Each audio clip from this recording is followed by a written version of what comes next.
Good morning. Afternoon, kind of? All right, afternoon. Thank you. Wanted to just take the opportunity to update the community on some of the actions we've taken related to the Ashton DeGonzak case. Certainly, when we learned about this and then the role that CPS workers had in it, we acted very swiftly and brought grounds with our two employees, both the caseworker and with the supervisor. And I will say that within the next 24 hours, we will have final decisions on the fate of those two employees. So more to come on that. There's a process. There's a union process. These employees have rights. But that is coming to a conclusion. Also, at the time, we engaged, and I signed a directive to engage former family court justices Martha Walsh-Hood and Martha Mulroy to review the cases of the caseworker for the last year. That started on March 15th and has been ongoing. And that is an important process. It's important that the community knows that the caseworker who made such horrific decisions and did such a horrific job, that work is being looked at so that we know if we have to go back to families, open up cases again. And so that has been an ongoing process over the last few weeks. Over the next week, we're working through different concepts with different partners about what we can do between different agencies that work to protect kids, how we can communicate differently, and how we can look to streamline different communications. I think overall we are still reviewing our internal systems. I think the reviews by Justice Walsh-Hood and Justice Mulroy will help us with that process. I've said from the beginning, and it is still true, that this has not been a resource issue. You have a department that essentially is fully staffed. You also have a budget that showcases that the placements into foster care continue to go up, which costs money. If it was a resource issue, you would actually see the difference. So overall, I think what we know today is that we had employees that did horrific work, and in addition to that, we want to review the work that's been done on other cases to make sure that we are not missing the mark related to another child that this caseworker has seen. We are having ongoing conversations about how different agencies can work together better. And we'll have more to come related to that. But certainly, I think it's important that we continue to let the community know these are the actions that we're taking. This is extremely serious. Protecting our vulnerable is the most important thing we do in county government. Public safety and protecting the vulnerable. And we take it very seriously, and we continue to go through a process now to look at systems internally and externally, to be thoughtful in this process. This is an emotional process. We're talking about children, but data and best practices need to drive policy, and we're working towards those goals. Happy to take questions. Obviously, our hearts are broken for Neffy. Separate case, very, very different circumstances, just horrific. And the one thing related to both these cases is certainly, horrific outcomes, and by obviously both parents involved in this. Happy to take questions. So, aside from the two caseworkers involving Ashton, will an independent review of CPS as a whole be done? Yeah, we're looking into that right now. Right now, we want to get back the immediate information we're waiting for are the reports from Judge Mulroy and Judge Walsh-Hood. But certainly, we're not ruling anything out. I think we want to look at the data. We want to understand better. Certainly, I think with Ashton, there were so many different touch points by so many different community partners that we need to do better between agencies communicating and figuring out a better way for this all to work moving forward. But nothing's off the table related to further internal reviews. County Executive, we have dated emails here from September of 2022 after news of the Orendorf case broke and that investigation and those details were revealed. We have an inquiry dating September 27th asking, would an independent review be done of the CPS practices? We know there were apparent signs, warnings missed. That boy, thankfully, is alive. There's resolution to that criminal case as of last week. Why did it take Ashton, and now we have Neffy, why did it take until this point to do an independent review that you are announcing today? Well, a couple different things. Related to the Orendorf case, we actually put in new policy related to that, where when certain signs are there, when there's smoke, that we need to advance that to a level of supervisors above the existing supervisor in the Ashton case. Part of the issue related to the existing supervisors, that individual did not do that. And so we put together protocols, and they did not follow the protocols, the employees related to that. I think overall what we're talking about today is we're talking about, we know we had a caseworker that just completely botched the case. And we cannot trust that did not happen throughout the whole portfolio of cases this individual was managing. So we had brought in 2 trusted advisors who have been working with families and children in this community for decades to go and review every case that this individual is doing.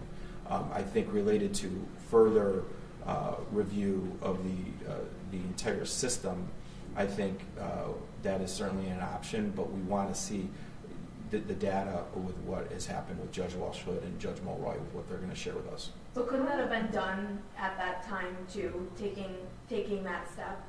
No. Does a child have to die here? 2 children now have to die here? Well, I think Mary, Neffy has nothing to do with what we're talking about related to that. So I think to try to suggest that that is the same circumstance as Ashton is irresponsible. Can you clarify? I think no one has said this on the record specifically. Is it a different caseworker that Neffy had? Yes. Okay. Yes. These are 2 children that were involved somehow with the CPS system, though. We are involved with thousands of children, unfortunately, with CPS. We're involved with families every day related to this. And so what you're talking about is, with Neffy, is a mother who murdered their child. She murdered her child. Our government was working with this family to support this family in various ways. And from the standpoint of assistance being given to the family, the standpoint of foster care at times, a judge then saying that the kids need to be brought back into the home, more support. We had eyes on that family days before this child was likely murdered. And so we were there, Healthy Families, with our health department. It was reported that the mother canceled those appointments. That's not abnormal. 35% of the appointments scheduled with Healthy Families are canceled. So these are all things that the Neffy case has nothing to do with the Ashton case at this point. To try to connect those two is just doing something that just there isn't the information to suggest that they're the same circumstances. And if that changes, I'm happy to have the conversation stand before you. But everything that we know so far, they are not related whatsoever. Can you say how many cases are being reviewed? I believe it's a year's worth of cases. So yeah, I have no idea. 50 to 100 in that range. We can get you a specific number once it's done. Okay. Yeah. And why was the supervisor's caseload not included in that review? They don't necessarily have caseloads they review. They review like they the oversee. Case. Yes. So a decision was made to review his work and or that person's work in affiliation with her, but Correct. for them, and that person's supervisory work over other caseworkers is not being reviewed at this point. At this point, now, no, because there's nothing to suggest that those caseworkers have done anything wrong. I think that's the thing too here that we need to really understand too, and is you have 136 individuals who go into circumstances every day that are horrific, and they work daily to try to protect the welfare of children and see things that most people don't have to see. You're reporting on some of them now. And so the idea that the actions of one or two people are going to define the work of a complete department, I think is very premature. And I know the work that many of these employees do, and it's good work, and they save lives. And so I think overall we can't suggest that 133 other caseworkers are missing the mark because one person really did. But that doesn't mean we're not going to look at systems and ways to improve.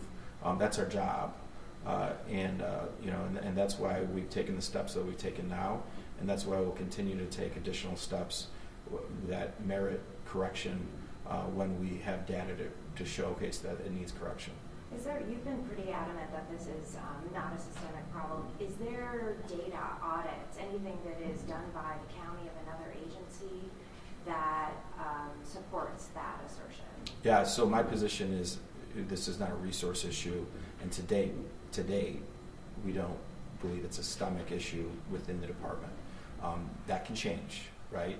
And related to data or audits, we have never looked at a comprehensive audit of the entire department. And there aren't any metrics or anything that you report to the state or any federal agencies that would uphold that? Yeah, yes, there are. Yeah, so there are. Yes. So we're regulated by the state of New York. Right. So we follow the best practice and the rules from the state of New York. Okay. So what I'm asking is, and we can follow up later, but if there's data that says you guys were ranked whatever out of Sure. other counties or something else that would be helpful. Yeah, if there's certain metrics that you're looking for, Marnie, you can work with our team on that. That's fine. Yeah. And going back to Nuffy though, reporting from the paper that we have followed says on January 4th, 2 days before Nuffy was killed, a caseworker from Onondaga County Child Protective Services recommended that a case that had been opened against Mom be closed after visiting her home and seeing 6 of her 7 children, including Nuffy. Can you just clarify the amount of involvement CPS had with this family? Clearly there was a lot of eyes on this family for an extended period of time. Yeah, related to that case, it was not Nuffy as the individual being referenced related to why the caseworker was there. It was a sibling. The sibling had a bruise. The investigator was there, did a thorough review, looked at the home, had eyes on all the children, and then that individual call related to the bruise was addressed. Right, so it's not that the caseworker was there for Nuffy. That was not the case. But if they observed something that made them If they observed something that made them worry, they would have taken the kids out of the home, similar to that was done previously with this mother years before. Okay, just to clarify, so with Nuffy, the CPS visits and those CPS visits, are they being examined? Were there CPS visits related to? This is my announcement today related to the judges has nothing to do with Nuffy. It has to do with Ashton. The case work that was done there, doesn't look to be anything but proper related to Nuffy.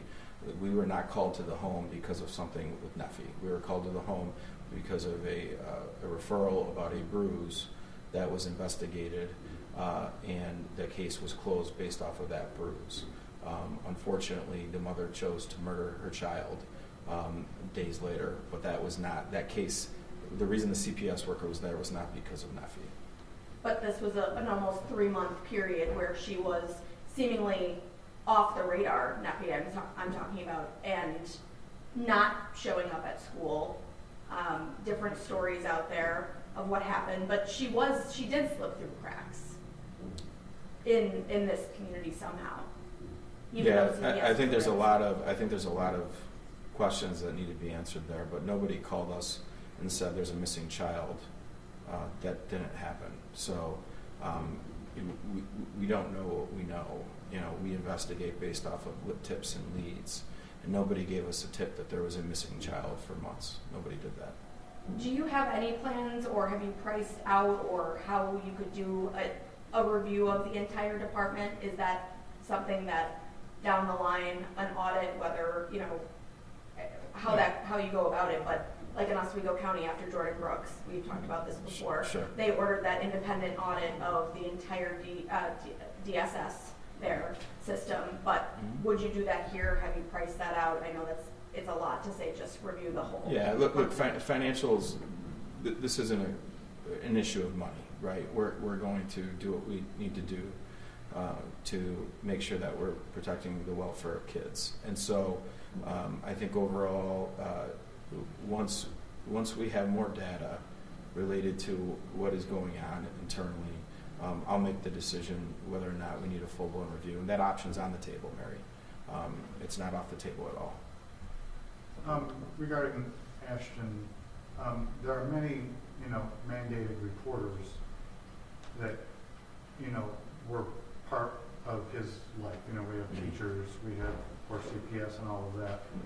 Is there, outside of the county's responsibility, is there a larger structural issue, here where calls were being made or whatnot about his situation that just got missed outside of CPS? Were there other gaps that just, in the larger system, mandated reporters? I'm going to try to be careful because there's still the criminal investigation going on. But look, there's lots of areas that the system overall didn't serve Ashton well, and it needs to be fixed. I think overall, these systems are there to protect kids when their parents and loved ones fail them, and that happened with Ashton, right? Without question, that's the first breakdown. And then there was certainly actions that did not happen that should have happened, and that's why we've done what we've done, and why we're continuing to look at ways to make sure that this doesn't happen again.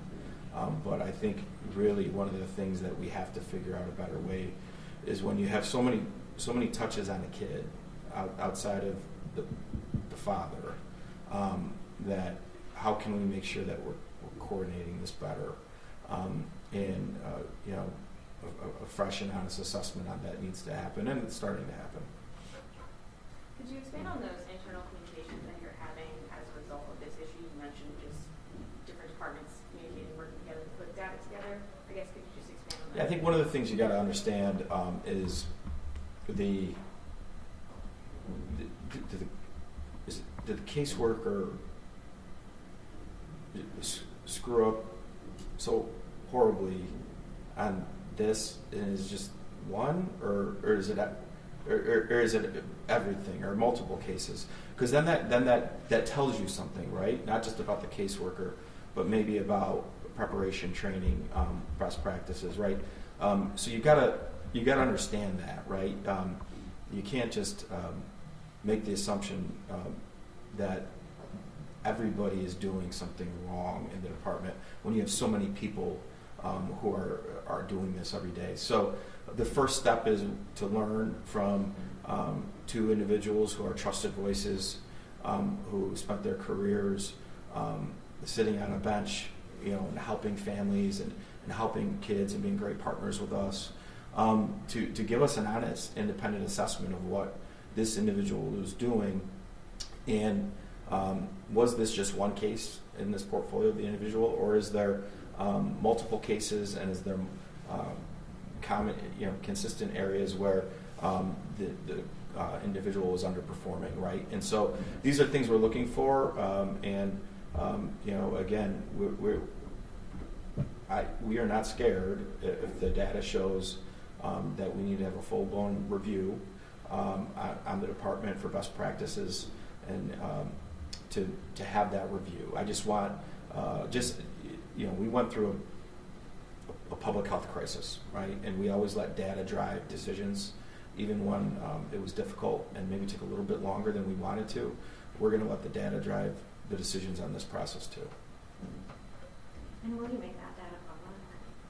Yeah, I think if we wanted to, if we find out that there's multiple cases that we need to re-engage on, I think that's if the judges think that, in a way, that's for me, that's kind of good news, because right, we got, we're taking a deeper dive into a situation where a kid could be in jeopardy, but that would showcase that we need to take a harder look at other systems. Right. I mean, the bigger question is, will this report that these judges are doing, will it be made public?